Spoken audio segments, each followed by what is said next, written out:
ओम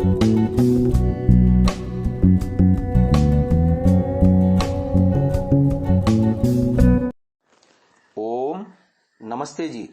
16वीं श्रव्य कणिका दयानंद दिवाकर, लेखक आदित्य मुनि जी, वानप्रस्थ। गत श्रव्य कणिका में हमने जैसा कि बताया कि शुद्ध चैतन्य ब्रह्मचारी ने सन्यास ले लिया है और अपना नाम स्वामी दयानंद सरस्वती रखा है, और इस नाम को लेकर के हम कुछ श्लोकों की बात आपको बता रहे थे। सत्यार्थ प्रकाश एवं संस्कार विधि के श्लोक हमने आपको सुना दिए। आगे पंच महायज्ञ विधि में इस प्रकार का श्लोक मिलता है। दयाया आनंदो विलसति पर स्वात्म विदितः सरस्वत्यस्याग्रे निवसति सदा सत्यनिलया इयं ख्यातिर्यस्य प्रकटसुगुणा वेदशरणा स्त्यनेनायं ग्रन्थो रचित इति बोद्धव्यमनघा। ऋग्वेदादि भाष्य भूमिका में इस प्रकार का श्लोक मिलता है। दयाया आनंदो विलसति परः स्वात्म विदितः सरस्वत्यस्याग्रे निवसति हिताहीश शरणा इयं ख्यातिर्यस्य प्रतत सुगुणा वेदमननास्त्यनेनेदं भाष्यं रचितमिति बोद्धव्यमनघाः। आर्याभिविनय में इस प्रकार का श्लोक मिलता है। दयाया आनंदो विलसति परः स्वात्म विदितः सरस्वत्यस्याग्रे निवसति मुदा सत्यविमला इयं ख्यातिर्यस्य प्रलसितगुणा ब्रह्मशरणा स्त्यनेनेदं ग्रन्थो रचित इति बोद्धव्यमनघाः। वेदांति ध्वांत निवारणम नाम की एक लघु पुस्तिका है, उसमें इस प्रकार का श्लोक मिलता है। दया पूर्वोपेतम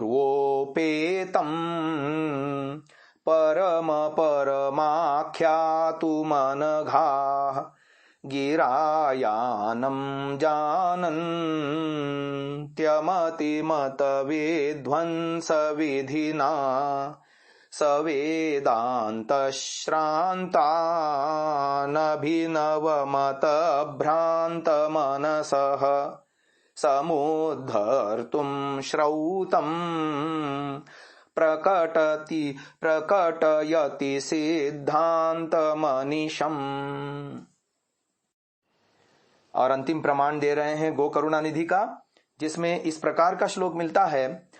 तनोतु सर्वेश्वर उत्तमं बलम् गवादिरक्षं विविधं दयेरितः अशेष विघ्नानि निहत्य नः प्रभुः सहायकारी विदधातु गोहितम्।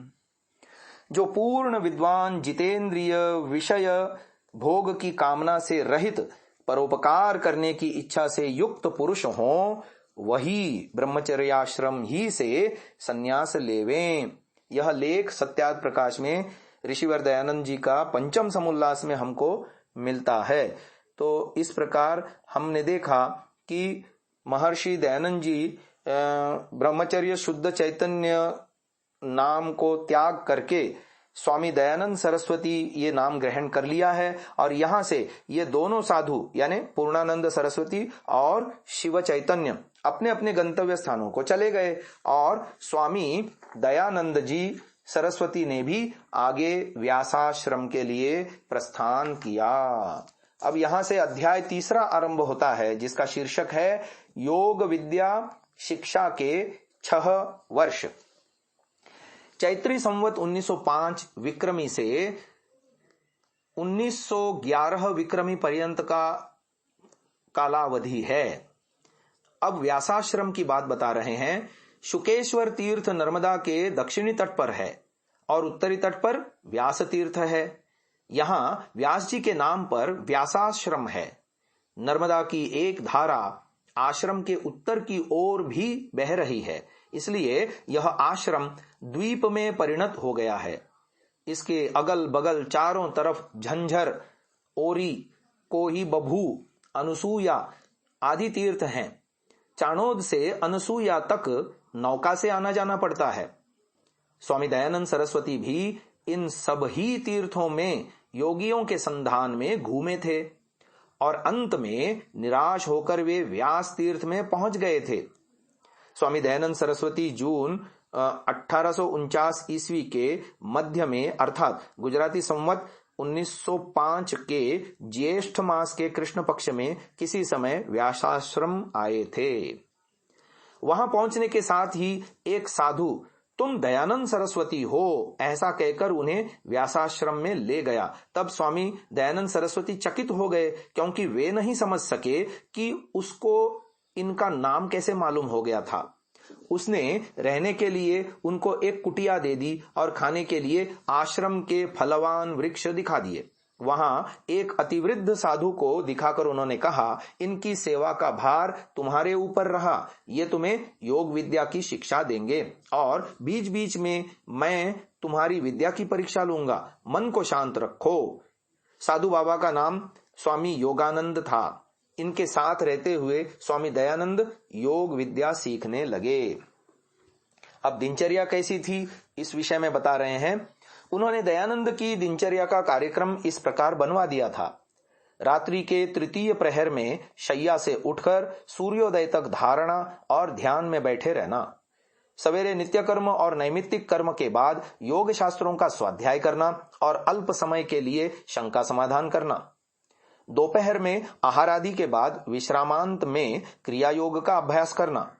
अपराह्न में वन भ्रमण और वृक्ष मूल में बैठकर भगवत चिंतन और सायं को नित्य और नैमित्तिक कर्मों के अंत में धारणा, ध्यान और क्रिया योग का अनुशीलन। दोपहर का आहार भिक्षान्न से और सायं का आहार फलों के द्वारा रुग्णावस्था में पूर्ण विश्राम ग्रहण करना। सर्वदा वाक संयम, बृहस्पतिवार को मौन धारण और एकांतवास। किसी अशुभ इच्छा या कुचिंता के आने पर गुरु के पास बोल देना और प्रतिदिन गुरु के निर्देशानुसार आसन, प्राणायाम, मुद्रादि का अभ्यास करना। क्षुधा पर विजय लाभ। क्षुधा माने भूख। दैनंदिन कार्यक्रम का अभ्यासी हो जाने पर गुरुजी ने दयानंद को क्षुधा पर विजय लाभ के लिए उपदेश दिया। क्षुधा मनुष्यों का परम मित्र है, लेकिन क्षुधा को संयत नहीं रखने से वह शत्रु बन जाती है। योगी या योग के शिक्षार्थी को तो इस पर विजय लाभ करना ही होगा। क्षुधा एक तरह की इच्छा है। इसके द्वारा शरीर के क्षय की पूर्त्यर्थ खाद्य की जरूरत समझी जाती है। इस क्षय पूर्ति के बिना देह यातना भोगता है और शरीर से प्राण निकल जाता है। जिस वस्तु से शरीर का पोषण असंभव हो उसके भी ग्रहण से क्षुधा की निवृत्ति देखी जाती है। लेकिन देखा जाता है कि बहुत बीमार आदमी बिना भोजन के मासाधिक काल तक रह जाते हैं। बिना भोजन के बहुत से उन्मादी सुदीर्घ काल तक रह जाते हैं और बहुत शोकग्रस्त व्यक्तियों को क्षुधा लगती भी नहीं। खाद्यों से हम लोगों को जो प्राणवायु मिलता है और जिसके द्वारा हम लोग जीवित रहते हैं, वह प्राणवायु मिट्टी, पानी, हवा, आग और आसमान से यथेष्ट मिल सकता है। योगी प्राणायाम के यथायथ साधन से भी शरीर की क्षय हानि को पूर्ण कर सकते हैं। जितने परिमाण के खाद्य को आदमी ग्रहण करते हैं, शक्ति के अभाव के कारण पाकाशय उससे संपूर्ण प्राण शक्ति को लिए बिना उसे छोड़ देता है।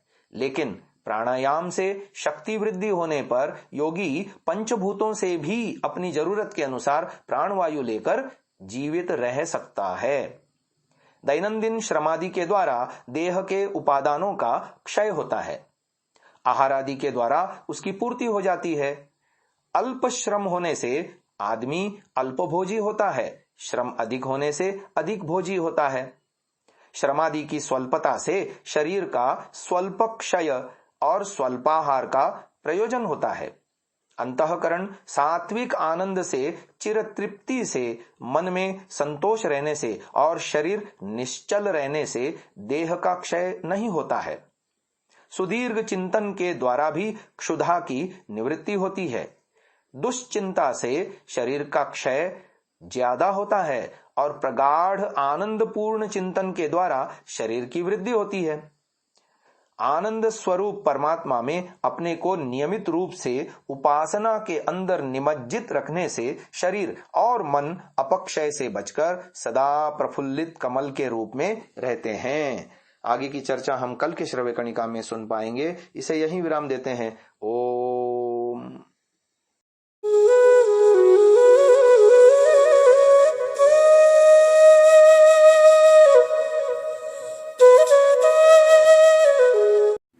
डाउनलोड सांसा ऐप, आरवीरदल ऐप, विजिट sansa.org, rvirdal.in।